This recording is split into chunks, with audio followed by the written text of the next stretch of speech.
كورسات waxaa jirta aan ka qaatay Android aqoon yarida maxay qof u keensan kartaa khasaare faa'iido haddaad jaahil tahay absolutely waxa waaye riskiga ku jirta in oraa waxaa jirta aan baxday oo markii maaragtay TikTok-ga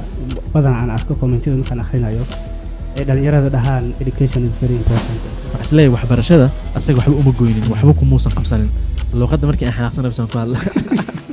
tusaale markii macallin laga xanaajiyo bas hadli karaa filmaanta daawanaysa ay af Soomaali yihiin fan project iska daawanaysa you don't need fan project daawo wax kale oo people judge by the look so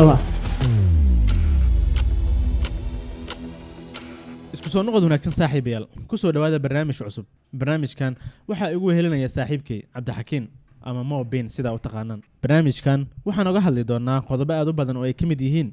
waxbarashada jaamacadda faa'iidada ay leedahay jahliga qofka waxa uu u dhimo luqadda Ingiriiska doorka ay ka qaadan karto horumarkaaga iyo waxbarashada online-ka ah ama e-learning-ka si aad uga faa'iideysan kartid sida aad ku samaysan kartid xirfad aad ku shaqaysan kartid ganacsi online ah saad ku bilaabi kartid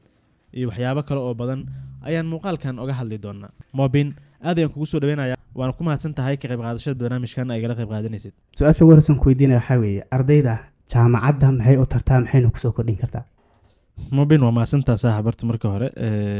horta waxbarashada sideedaba haddii ka soo bilaabato ilaa midda fundamentalka ah ilaa iyo jaamacadda aad horta ay muhiim ugu tahay qofka bini'aadanka ah jaamacaddana waa stage qofka yacni noloshiisa uu ku bedelayo oo maaragtay oo uga gudbaayay dhallinyarnimadii maskaxdiisii yareed fikir la'aantii yacni marka aad wax baratid oo jaamacad aad ka baxdid waxaa noqonaysaa qof maskaxdiisa ay qaybsan tahay faham guud u haysta nolosha adduunka la tacaamulka dadka la dhaqanka dadka soo waxbarashada batatan hadday tahay mid aad si fiican wax u baratay haddaysan ahayn mid iskaama oo aad iska warwareegaysay waa meesheeda laakiin hadday tahay waxbarasho si fiican oo dhab aad u baratay waa in wax kaa bedeshaa oraa waxaa jirta aan baxday oo markii maaragtay TikTok-ga badan aan arko commentida markaan akhrinayo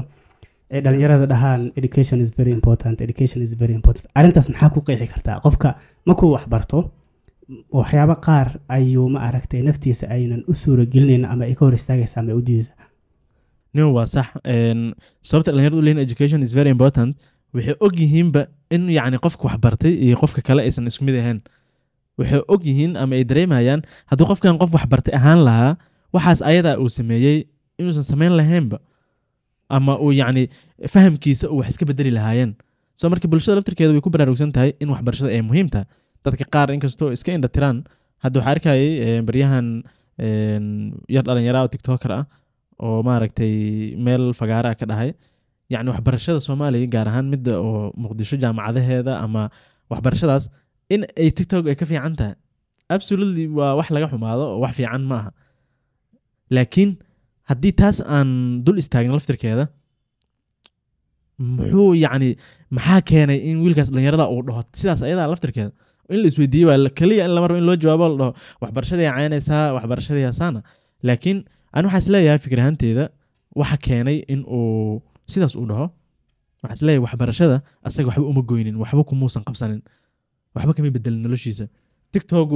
at least laga yaabo inuu lacag ka helay oo ku faa'iidayba laakiin hadduu wax baran lahaa waxbarashadaas wax ku qabsan lahaa ama wax u tari lahayd fikirkiisu isbedeli lahaa muusan dhilin waxbarashada waa ka kac waxba kama jiraan soo marka khaladka kood markuu waxa way qofka inuu waxbarashada markuu yiri inuu ignore gareeyo hadhowdin uu la soo istaagay meeshii waxbarashada waxa ma tarayso TikTok ka fiican si haddii loo fiiriyo waxbarashada laftirkeeda Soomaaliya dhaliilay leedahay laftirkeeda jaamacadaha waxaa la rabaa lama rabo kaliya dadka inay waxbay baranayaan bas la jaamacada la iska aado tayada jaamacadaha waa in wax laga bedelaa oo manhajka hadday noqon lahayd waxbaridda sida wax loo baraayo dadka jaamacadaha laftirkooda dhaliil weyn ay leeyihiin oo ah in ay dhalinyarada yacni dadkan waa dad jiil cusub waay oo la dhisayo soo marka jiilka cusub inaad waqtigooda ka lumisid maaha aad class isugu keentid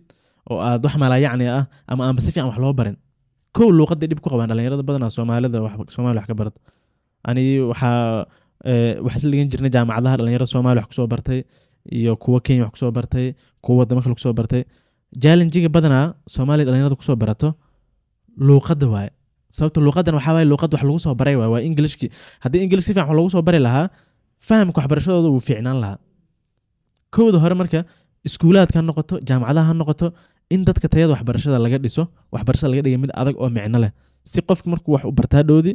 ay u noqoto wax tayo leh wuxuu uu sheegaya yarkaas laftirkiisa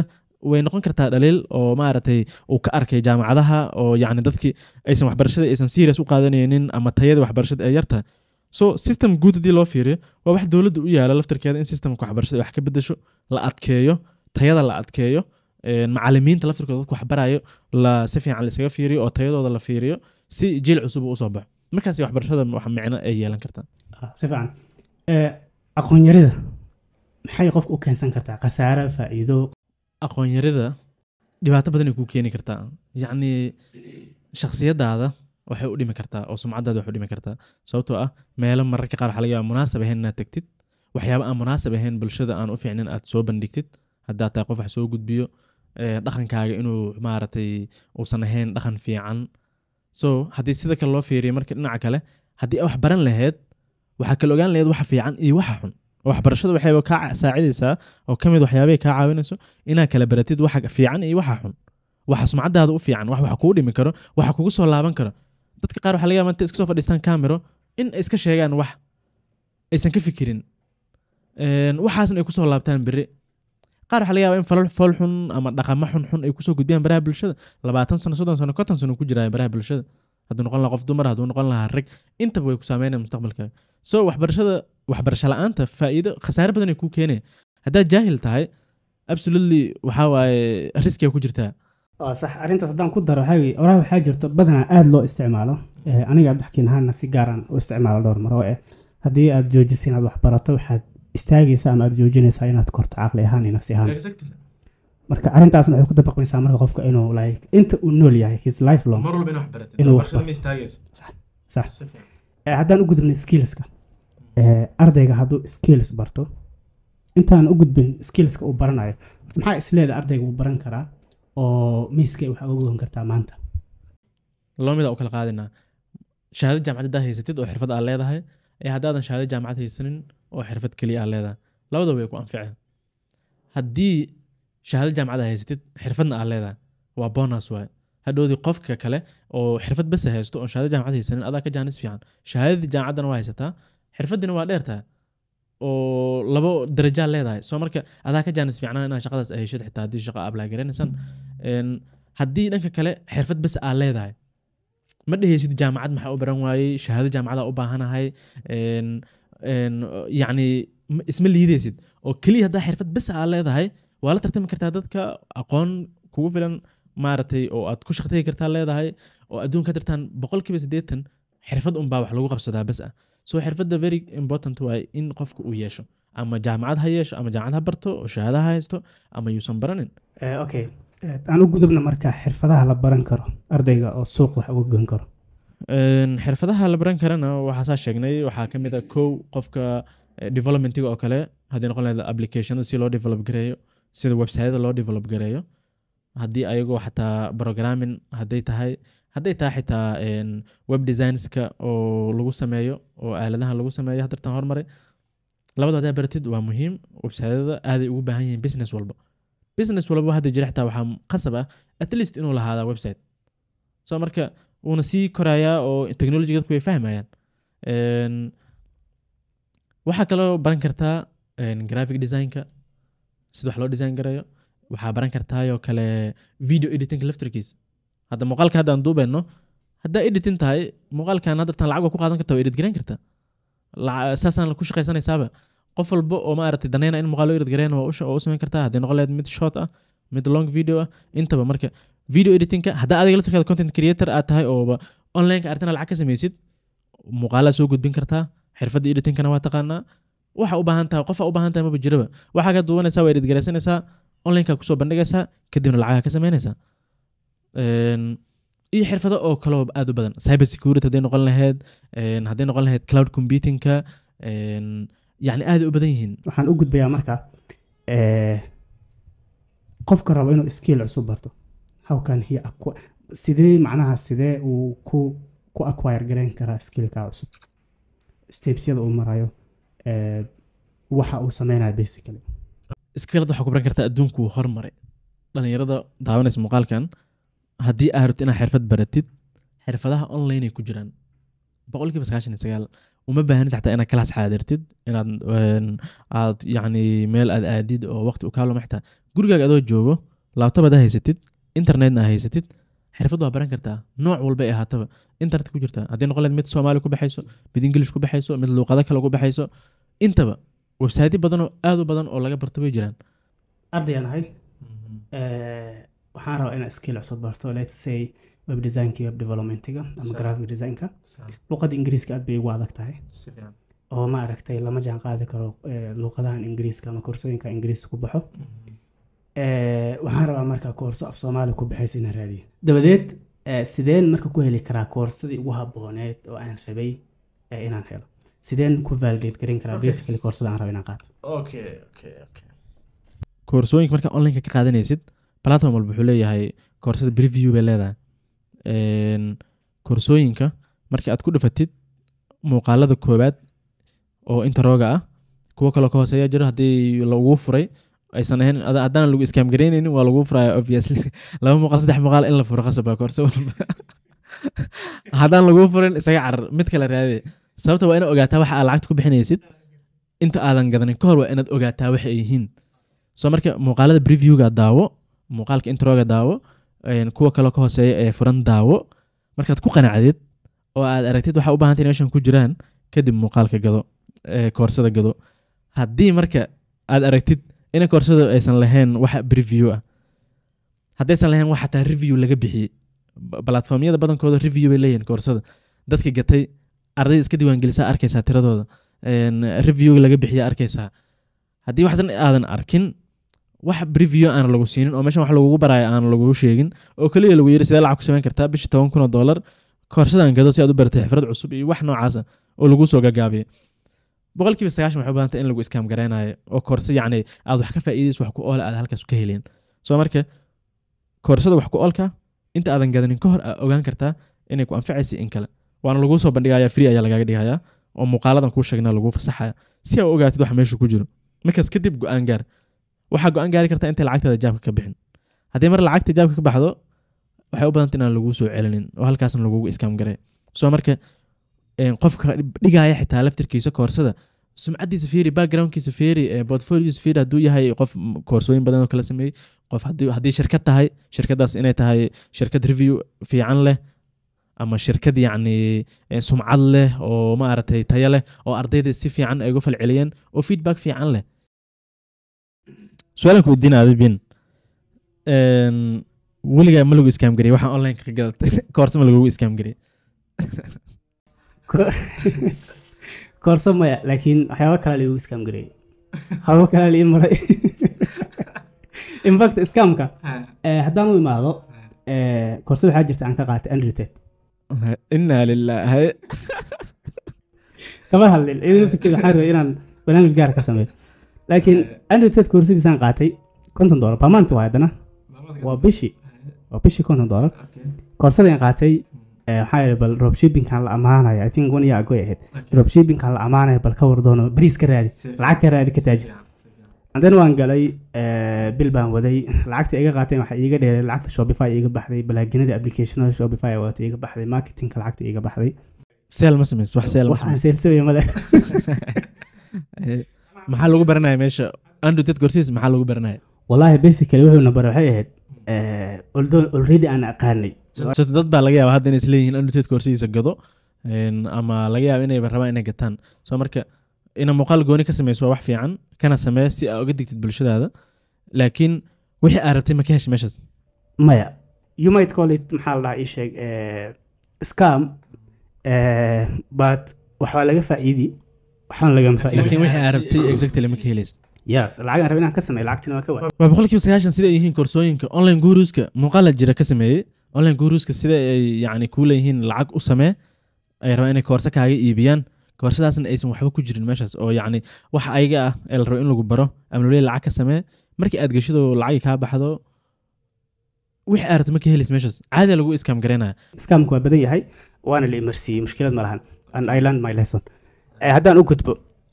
muhiimadda ay leedahay luqadda ingiriiska waa maxay hadday tan waa dul martay niyahow luqadda ingiriiska muhiimadda ay leedahay horta waa aad u weyntaa adduunka dartaan horta gaalada wax walba English ka dhigan yani in luqadooda loo baahdo danta kugu qasbaysa sababta wax walba ayday ku xiran yihiin haddaad rabtid inaad wax baratid haddaad rabtid inaad caalamka la socotid haddaad rabtid inaad wax research garaysid haddaad rabtid inaad dad la xiriirtid oo la macaamishid haddaad rabtid inaad la shaqaysid haddaad rabtid everything you name it wax walba luqadda English ku xiran yihiin soo marka luqadda Englishka in aad baratid waa biyo kama dhibcaan 100% waxaa jirto waxaan u gelaa dhinaca ganacsiga way fiicanta dhalinyaraan nahay dhammaantiin waan jecel inaan ganacsiyo sameyno okay masterkaada ganacsigaad ku samaysay IT hoos imaanaya MBA in Management Information System so ganacsiga waa kuu bilaaban yahay ma garatay ganacsiyo badan waa la soo shaqaysay sidaan ka warhay and you have your own agency sidee lagu bilaabi karaa ganacsi su'aal muhiim ah waa ganacsi horumar waliba ganacsi horumar ganacsi markaa bilaabaysid horta kow waxaa lagaaga baahan yahay in aad isu diyaarisid waxaa lagaaga baahan yahay resource lagaaga baahan yahay aad la imaadid haddii noqon lahayd aqoon haddii noqon lahayd anything haddii noqon lahayd wax kaaga baahnaa capital iyo mataqaana aad lacag ku bilowdid markaad isu diyaarisid ganacsi kadib aad ka fikirtid waxa aad ganacsi ka samaynaysid dadka qaar ayagoona fikirin ganacsigan inuu mataqaana shaqeynayo inuusan shaqeynayn in loo baahan yahay inaan loo baahnayn in uu mataqaana lacag soo gelinayo inuusan soo gelinaynin uu arka kaliya inuu faa'iido leeyahay faa'iidooyinka taa short term faa'iido iyo long term faa'iido jirto soo marka lama rabo kaliya ganacsiga inuu bil kuu shaqeeyo ganacsi marka ka fikiraysid waxa la rabaa long term inaad ka fikirtid 5 sano 10 sano ganacsiga ma shaqeyn karaa ilaa waxaan waqtiga kaa gelayo energy kaa gelayo lacag kaa gelayso so taas lagaaga baahan yahay horta kow inaad ka fikirtid oo aad fadhiisatid oo aad fiirisid waa iska bilaabi kartaa haddaa barbar tahay si experience u yeelatid sababtoo ah ma jirto qof wax walba og markuu ganacsi bilaabayo ma jiraba kambaniyasha haddaa arkaysid oo hormaray dadka bilaabayay they had no idea waxa ka horeeyo iyo ganacsiga meeluu gaari doono badanaa waxaa lasakaa leeyahay 10 years visionkaaga muxuu yahay waa iska sheegi kartaa laakiin nobody knows waxa kaa horeeya iyo caqabadaha ka jaaniga wax ku baranaysaa marka ma jirto qof wax walba u baahan yahay og markuu bilaabayo ganacsiga so inta aad ogta markaas ayada ah oo maskaxda ay ku gaarsiisay wax ku bilow problem ah xalinaysid ma jira muhiim waa inaad ka fikirtaa problem ah xalinaysid ma jira ganacsiga lama rabo inaad adduunka isaga soo dhexdhacda lama rabo waa inaad su'aal ka jawaabi kartaa ah ganacsigaaga muxuu xalinayaa dhib noocuu xalinaya taas maxaa hoos imaanaysaa ma loo baahan yahay waa very important muxuu ganacsigan u baahan yahay si uu u gaaro siduu u gaaro heer kow horta la macaamilka customerka qancinta customerka waa qodob muhiima waxa wax aad wax ka iibinaysid ama aad la macaamilaysid waa qof kale jaabkiisa ku jirtaa rabtaade qofkan lacagta ka qaadaysid lama rabo inaad weji kab uga dhigtid waxaa la rabaa inaad dhoola cadeyn aad tustid waa inaad weji furan aad tustid waa inuu qancaa waa in yacni feedback fiican uu ku siin karaa ganacsiyada Soomaalida I don't know siday success ku gaareen qaarkood laakiin marka aratid customer satisfaction kooda ama customer care kooda aad u liita Soomaalida aad u liita marka kulay ma jiraan yacni shirkad badan aad tagaani aan arkay kambaniyal badan aan arkay oo Soomaaliya ka shaqeyso marka loo barbar dhigo madowga ama dadka kale ee ajaanibta ah boqolkiiba madowga xataa dheh aad ugu fiican yihiin customer care-ka la macaamilka customerka macaamilka hadal hadday noqon leed soo dhaweyn hadday noqon leed qofka Soomaaliga waxa malaysa gurigiisa inay imaadayba wajigiiba kab kaaga dhigayaa si qaab daran uu kula hadlay attitude miiran waa ayaga dhan waa xanaaqsan yihiin ina xanaaqda lama rabo waxa meesha lagu soo fadhiisay ina qofkan qancisid waa soo marka haddii hadda marka 10 qof oo aad ka xanaajisid mukala 10 qof inay soo laabanayaan ganacsigaaga hoos u aadaa damo dadka ay ogaadaan in ganacsigaaga uu yahay ganacsi yacni aan feedback fiican lahayn ama dadkii aan si fiican ula macaamilaynin hoos u aadi karaa waa hubaa dad badan muuqaalka daawanaya in meelo ay tageen Soomaali ka shaqeynayaan aan si fiican loola macaamilin shirkadaha xawaaladaha everywhere soo marka dadka iska lexta shirkadahaas dan ugu jirto waxaas iska bedel aan lees qaraabo ka leeyahay oo gabadha adeera u tahay ama wiilka abtigiisa tahay haddii qofka ma taqaana wax walba u tahay xitaa waa inaa bartaa sida loola macaamiisha xataa ka dhex galo xataa waxaa jirto kambaniyasha qaal waxaa hoos dhac u keena ama suuq inay ka baxaan ba keena in qofka productiga bas uu focus ka saaro uusan focus ka saarin customer-ku wuxuu u baahan yahay customer preference alla qofka wax u soo gudbinaysid waxa uu u baahan yahay waa inaad ogaataa haddaadan ogeyn suuqa waa ka dhacaysaa soo marka mar walba marka dadka waxaa ku tusaystaas customer mar walba inuu customer-ku uu yahay un haddaan u gudubno job crisis badan jiro dhalinyarada waxbay dhameynayaan waxbay jaamacadda waa kasoo hadalnay wiil baa jaamacaddii 4 sano baranayo 22,000 ayaa ka baxayso skill ayuu acquire gareynaya let's say developmentiga designka anything uu acquire gareynaya and then guriga hooyisa kusoo laabanaya wuxuu leeyahay shaqo ma jirto shaqadii Soomaaliya waxaa lagu leeyahay qaraabo kiil iyo ma aragtay jeeb isu gelis iyo wax walba crisis-kan jira sidee looga bixi karaa crisis waxaa looga bixi karaa qofka inuu asaga shaqo abuurto kaliya ma ahan in adi shaqo lagu siiyo kuma qasbanid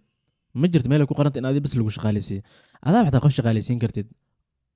waxaa laga baahan yahay inaad fikirtid hal abuur inaad noqotid waxa aad la imaadid xirfado baro xirfadahaas ku shaqayso wax la imow maskaxda aqliga aad ku fikiraysid oo shaqo aad ku raadinaysid bal intaa meel ku fadhiisatid ku fikir inaad wax la imaadid dhalinyaro badan oo maasha Allah hal abuuraa jiro oo mataqaanaa xirfado sameeyay oo service xataa bixiyo oo TikTok ku arkay aad ugu amaanaya identity aysan ku dhisto example analogy aan qaadanayna xirfadan leeyahay web design kan bartay graphic design kan bartay nashqadahan sameeyaa website-dan waan dhisaa okay laakiin cid taqaana male qolba hoostiga jira no one knows me and no one is going to give me a job without knowing me صح so sideen isku dhisi karaa marka to an extent dad inay shaqaaleysiiyaan anigana aan aad u soo hormariyo xal iga baahan yahay waxa laga baahan yahay in naftaada adi aad soo dhistid oo adi aad waqti isgelisid waa sax wax walba bilaabay leeyihiin cid ma jirto maalinta ugu dhisay ay wax sameeyeen la bartay ama la jeclaaday ama horumar gaar ma jirto 2 sano ama sanad waqti si qolka shaygiisa ku xirno hadaa rabtid wax soo bandhig dadka wax tus waxa ay haysid tus soo gudbi xirfadaada through social media adduunka social media waa ciwaan meel walba wax ka profile ka sameeyso YouTube sameeyso Facebook sameeyso TikTok soo dhig meel walba soo dhig wax ay haysid dadka u soo bandhig ha arkaan markay arkaan kadib ayaga go'aan ka gaaray haddii noqon lahayd in shirkad qofka markii asaga waqti isgeliyay bas ah bay dadku u baahan yihiin hal dhaliil inta ma ka sheegi karaa oo ganacsiyada Soomaalida ay leeyihiin Soomaalida ganacsiyadooda horta waa arkay aniga ganacsiga xataa waa la xiriir email la u diray horta hal wax ay ku liitaana jira Soomaalida ganacsigooda oo dhan zero professionalism wax professionalism la dhaho horta shaqo iyo shaqo leedahay service-ka u baahan sasi kugu soo jawaab waay service-ku u baahan inuu baahan yana arkay marka before aan kula soo hadlin research aan sameeyay ani waxa aad productigaagan research gareeyay ganacsigaagan fiiriyay waxaad u baahan tahan arkay dan email professional ku soo qoraya waxa ka halaysan in aan ku xalin karo then waxaan ku ila soo hadal hadaa diyaar tahay waa u baahan tahay but you are ignoring mataqaanid ma fahansanid faa'iido ay ku leedahay hadaa ganacsi leedahay